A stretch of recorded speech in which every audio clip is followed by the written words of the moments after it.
Hi guys, sorry for the slight delay. I was trying to work this out. I'm not very good with technology, so it's been a little bit of a struggle to get back on, but I think we're on now. Can everyone hear me?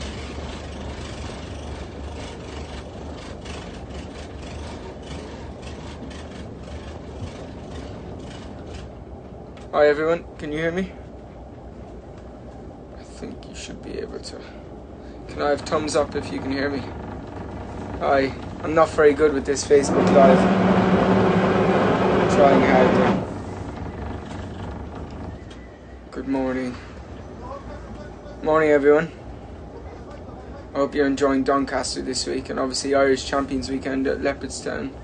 At the weekend it's proper week's racing. Super, thanks Mark. Morning guys. I've got these new earpods. I was 25 on Sunday. My sisters bought me a present. I've lost 2 sets of them already, so I hope I can keep these ones. So basically guys, I'm absolutely gutted to be missing Doncaster this week. I missed a Group 3 winner yesterday with Foxtrot Lady, which was really frustrating, but such is life, it happens. Try and keep kicking. Frankie, another winner at my expense. Just quality racing at Doncaster though. Fast ground, brings out the best of horses. I was actually on the phone to Kieran Fallon Jr. this morning. He is going over to Leopardstown to ride for Sheikh Fahd on Know It All on Saturday in the Matron Stakes. I thought she ran very well in France for a filly that was a little bit keen, and she over raced for a long way. I think she goes there with a big chance. Happy birthday, thank you. I feel old. I don't know how old I look, but I feel a lot older than 25 at the moment, that's for sure. We've been flat out. Racing resumed obviously on the 1st of June, and it's been really busy since. I think I've ridden in more races than I normally would in those calendar months. But what can you do? I've obviously wanted to be champion jockey, and I've put everything into it so far, and there's only 2 months left really. So if I can keep kicking till the end of the year, then that would make me very happy. Feel free to send in questions, guys, to be honest. I thought it was very interesting that the Irish Champion Stakes, Gate and Magical are going to come up against each other again. We all pronounce Gate's name incorrectly. In fact, it's Wayat, because it's Arabic. But he's an unbelievable horse. I obviously finished behind him in the Juddmonte International when Kamiko didn't quite stay. Am I enjoying the one meeting rule? No, not really, because what everyone needs to understand is normally I would go to Ascot on a Friday and Kempton Friday evening, and I would ride 4 at Ascot that I'm really looking forward to, and then possibly 4 at Kempton that I can't wait to get on as well. Whereas currently I'm going to Ascot for 9 races, 9 rides, and most of them I'm just riding because I'm there and I need to ride winners. Whereas normally I would be going there for horses that I'm really, for my principal owners and trainers, etc. I haven't ridden with a crowd in a long time, so I possibly haven't taken much notice of it. Obviously, the last major time there was a big crowd was probably Japan Cup, and that's just incredible. It's people buzzing. There's like 100,000 people there. They make so much noise. So that was a long time ago in my eyes. So I possibly haven't missed crowds too much, but of course it's very important we get crowds back as soon as we can. And that is crucial. I suppose looking at the St. Ledger, guys, everyone's got to be asking what horses do I think have massive chances, and on fast ground I think English King is a bit overlooked. He's a very good horse, and I think he's like 10 to 1. I was just looking before I came on. He's a big price. He definitely can be banged there. Pile Driver is obviously son of Harbour Watch, who Sheikh Fahd obviously stood at Tween Hills, and he was a sprinter, and he's bred a horse that looks like he's going to stay very well in the St. Leger. So it's amazing what horses can do. He's a clear favourite, and in my view he deserves to be a clear favourite. I rode against him at York in the Great Voltigeur, and he's got an outstanding chance. My favourite race course, probably a toss-up between York and Doncaster. Ironic that I'm missing it this week, but yeah, no, absolutely. They're both left-handed, pretty flat tracks, very fair.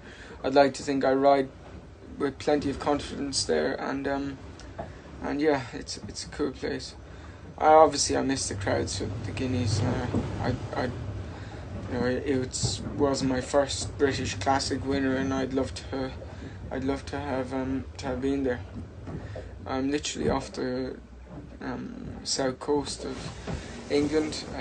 We're below in Cornwall. I'm sat in a little boat, so yeah, it's refreshing. Try not to get too fat. It's very important. Please keep sending in your questions, guys. I'm more than happy to answer them.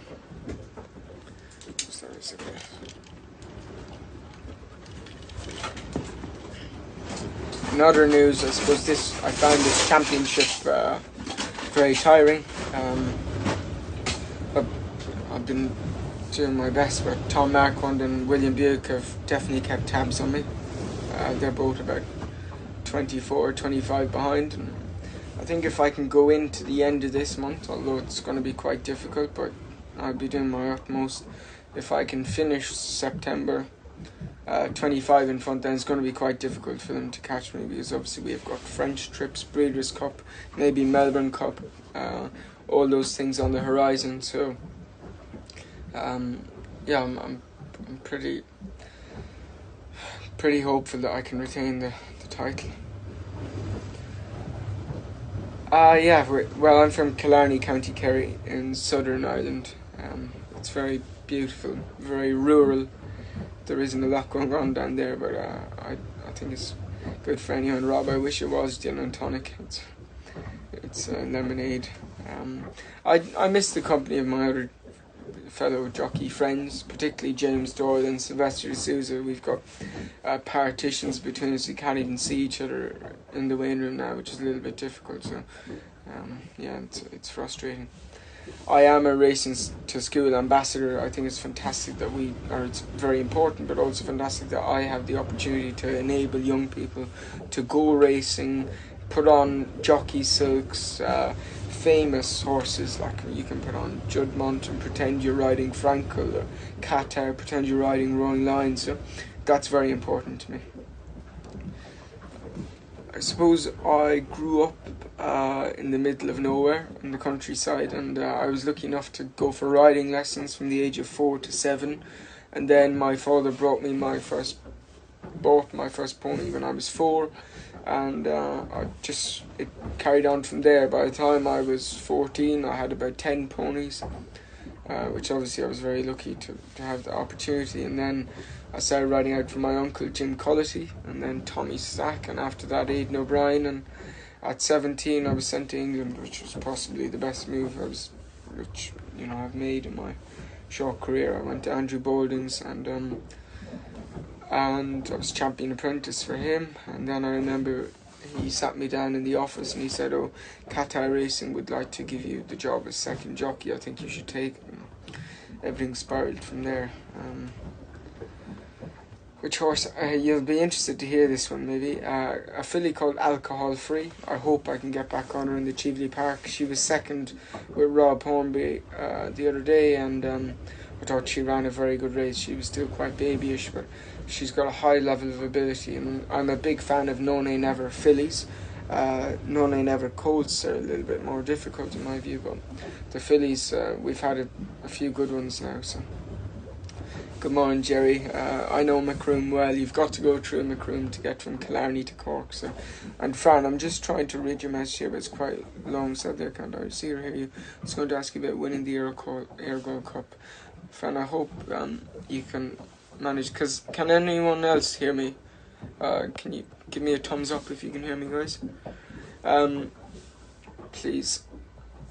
Fran, winning the Ebor Cup as a child was massive. It was kind of the start of my career, and I didn't realise the relevance at the time. I just rocked up to Ayr with 3 rides, and I ended up picking up a spare ride in all 4 in one. And after that, I just thought, this racing thing is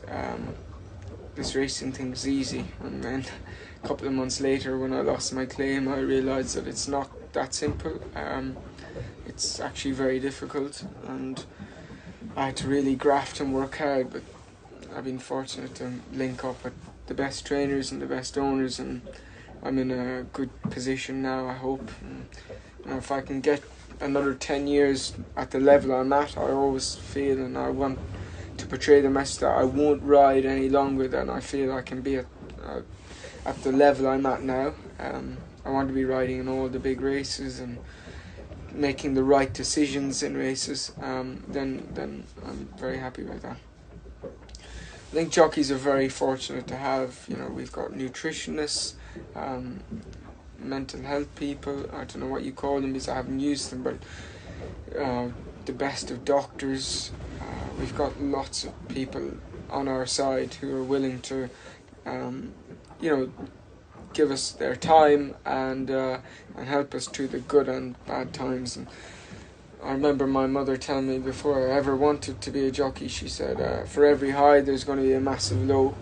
And that's certainly true. I can resonate with that. I had a very good June. I won my first British Classic. I had a terrible July. My statistics were poor. Percentages were very bad. And I had to pick myself up, and August was a very good month. And September, I knew this ban was upcoming, but I had to pick myself up, and I thought I rode pretty well at Haydock last Saturday. Dream of Dreams obviously won his Group 1, and the other races went to plan. I wouldn't have changed anything. It's very easy for me to get in the car and go home after that. It's a lot more difficult when I'm looking back. Like Glorious Goodwood was just a nightmare. I rode 3 winners at the meeting, but I would have done so many things differently, and it's the same as that every year. 3 winners at a major meeting like that is normally perfectly fine, but not for me. That's for sure. And kind of the upcoming meetings, I suppose we've got most of the festivals are finished now, and I'd like to be in Leopardstown this weekend. I can't be there. My racing hero as a child was Kieran Fallon. I wanted it to be Frankie Dettori. It probably is Frankie now, because I've got the opportunity to ride with him on a regular basis. But as a child, it was Kieran Fallon, because my grandfather, who was my kind of biggest supporter, ensured that I had to. My role model had to be an Irish person, couldn't be an Italian.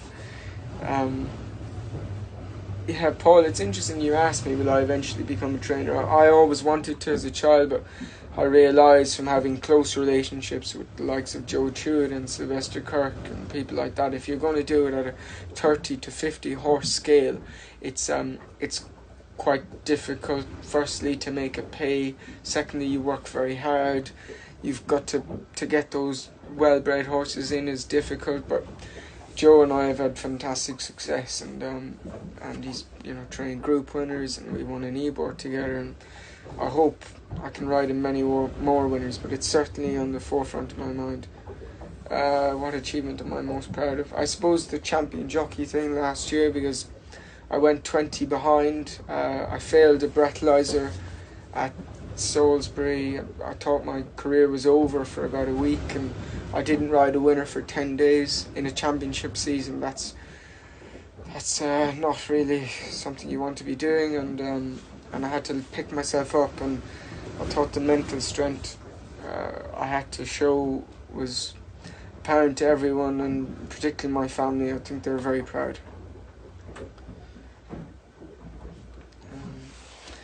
And guys, just to touch on other things. So there would be no horse racing without 2 members, I call them, the staff who care for the horse every day, and the owners.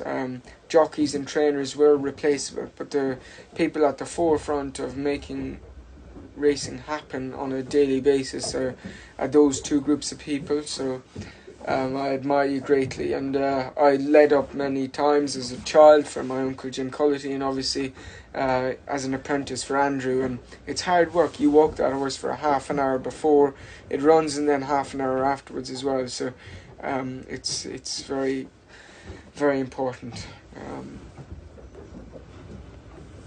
I hope the general public appreciate that I try and take time out to encourage people to come racing, and also with children I'll never refuse to do an autograph or a photo, because I was that child at the edge of the parade ring that wanted their autograph. I remember going around, so I'm from Kerry, and there was 3 race courses in Kerry, Listowel, Killarney and Tralee, and I used to go around with my mother and my grandfather regularly and ask for autographs. And it's funny, the likes of Kevin Manning and Fran Berry. Fran's recently retired, but Kevin Manning was somebody who I really looked up to, because he was riding good horses for Jim Bolger, etc. And I started pony racing when I was 15, and I used to wear the Finscale Bio Silks, who he won 1,000 guineas on, and yeah, it's a memory that it's never left me, and I'd like to give children an opportunity to do the same, hence the racing to school thing, etc. Rituals before a race, no, I pray every morning and every evening, but other than that I'm not superstitious in any way. I'm just prayers, that's all. I've got eczema at the moment, everyone can see it on my forehead. It's really annoying, but it's from wearing a helmet all day and then itching, stress of riding badly, and then it alleviates when I ride a good horse. Hopefully Dream of Dreams can go to Kit Cubber Champions Day for the sprint and show what he can. I thought he was incredible at Newbury, and he's been very good since. So guys, I don't want to bore you by keeping you on this all day, but any questions, please fire them in. Keep kicking.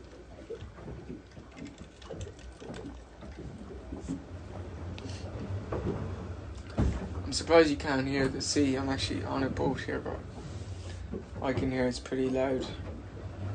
Okay, it's the first boat I've actually ever been on, imagine, other than a ferry to Ireland, which isn't as comfortable, that's for sure.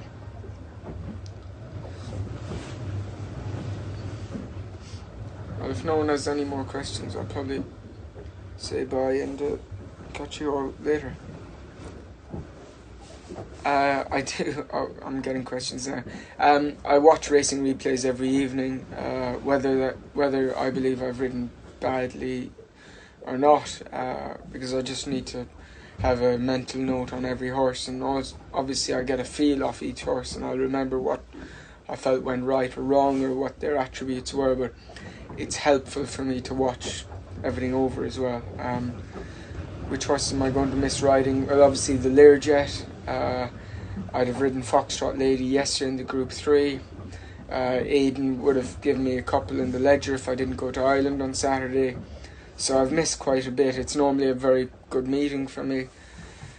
I love the track, as we've touched on, so it's a bit annoying. I'm a terrible sailor. It must be regulation free. I've never actually sailed a boat. I've never even considered it. I think you need a license or something like that.